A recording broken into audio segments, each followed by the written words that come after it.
Hello, good evening, and welcome back to Andy's Cavern. How we all doing out there, guys? I managed to get out that cupboard. Not a lot of space in there. Thankfully, things have returned. Normal service has resumed.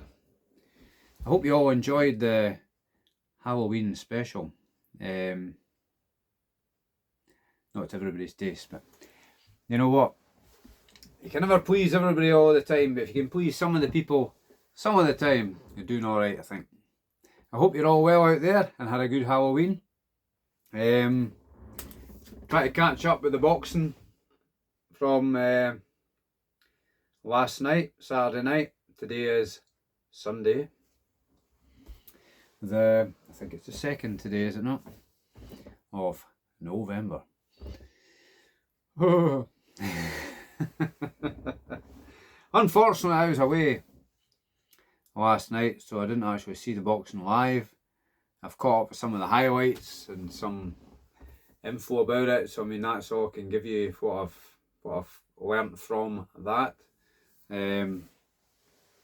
Start off with the Joshua Buatsi fight. More controversy. What we don't need in the sport of boxing. Joshua Buatsi took on Zach Parker for the, was it a WBA, some intercontinental or international title, and he just looked lackluster. Joshua Buatsi, from what I saw, he didn't seem to be at the races at all, did he? Zach Parker appeared to be outworking him. It was a bit scrappy at times from what I've seen. And at the end of the day,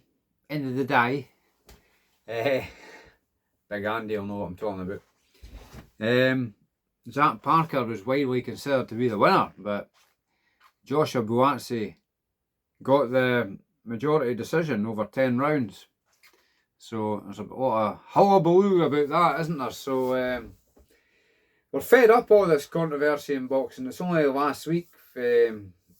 And there's a lot of controversy surrounding the stoppage in the Joseph Parker Fabio Wardley fight, which was a fantastic fight. I personally thought it was stopped too early. Some people thought the stoppage was okay. Again, it's open to interpretation. I'm only a boxing fan. I'm no expert, so I'm only here to give my opinion on things. So that's all I can do. Yeah, so I think Buatsi was very lucky to get that decision. Will Parker get a rematch? I don't know. We'll have to wait and see going forward. Though no doubt be wranglings between all the management of the relevant boxers and whatnot. So yeah, I just thought Buatsi looked lackluster and he was just getting outworked, outboxed. Yeah, was scrappy, but yeah, if I get a chance to see the whole fight, I'll watch the whole fight. But so far, I've only seen highlights. Time as well, as time is the enemy, so don't always get time to do what I want to do. Lyndon Arthur took on Bradley Ree for Bradley Ree's European EBU European title at light heavyweight as well. They're all light heavyweight bouts these, weren't they? And I think Bradley Ree had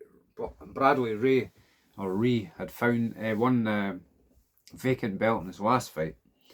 I thought Lyndon Arthur, from what I've seen, looked quite sharp to start with. I think he got dropped in the second round by a left hook though, but he fought back well. He didn't look to be too badly hurt, and I think it was widely considered that he'd done enough to win.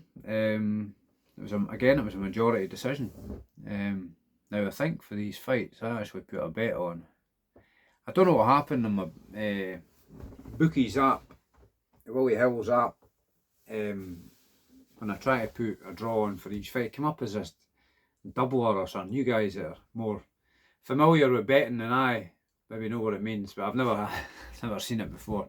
I wouldn't know how to put it on, you know. It just seemed to come up by accident, but I think I put something like £2 on a draw for each fight, and I think I would have won something like, no, I think it was just maybe it was £3 for the doubler thing. I would have won something like £945. It was like 300 and something at one odds. I'm like, how's that come out? But looking at the results, 2 majority decisions, it could easily have been 2 draws, couldn't it? And I would have been quids in, but nah, never.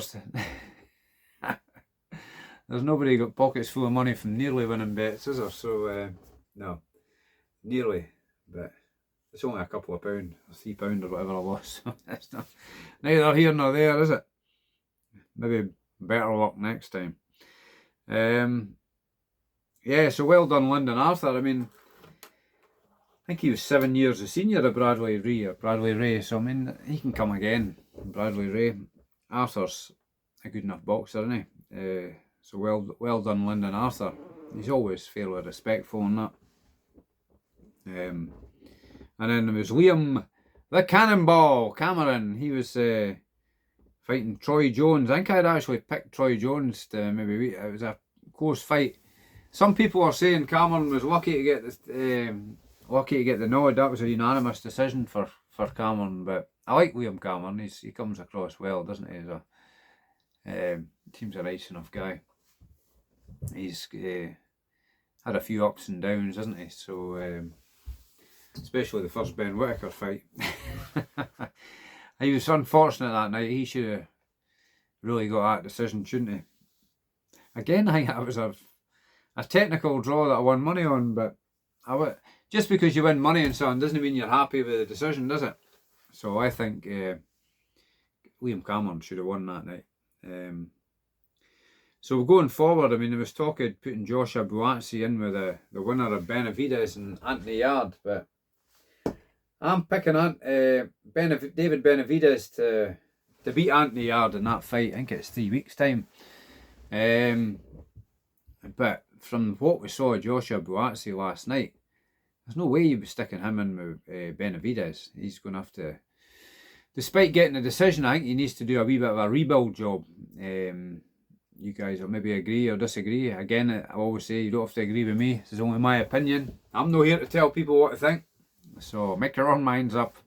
But feel free to leave a comment. Don't forget to like and subscribe. Andy's Cavern Boxing. Can't mind the name of it myself.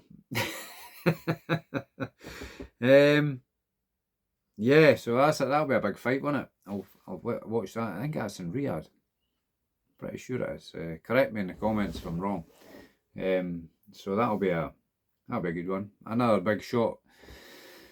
A title for Anthony Yard. He seems to be the nearly man. He never quite, when he steps up to top level, he never quite makes it, does he? So we'll see what happens there. But he's up against it again, against Benavidez, because he's a quality act. Some people call him a monster. So can Anthony Yard slay the monster?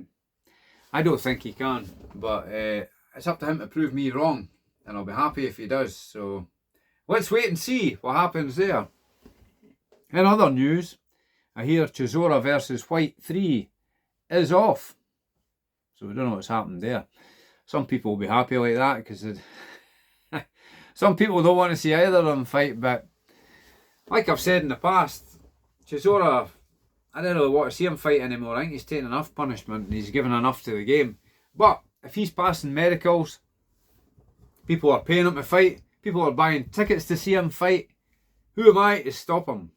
I can't. It's up to him at the end of the day. It's him that's taking a leather, getting punched about the head, innit? So it's his family, trying to stop him doing that. It's up to people like that. But then maybe he'll get people who don't listen to anybody, do they? Listen to sound advice. The world's full of people that won't take sound advice. So, but maybe he thinks he knows better. But let's just hope he doesn't end up with a serious injury. But you might find the damage has already been done, So, what can we do? What can we do? So, I think that's about it for just now. Until the next time. Thank you ever so much for liking and subscribing, and I hope you're all doing well out there. Until the next time, till the next video, when I get time, trying to make as much time as I can, but it ain't easy, so Until the next time, it's good night from me, and good night to you. Cheery bye.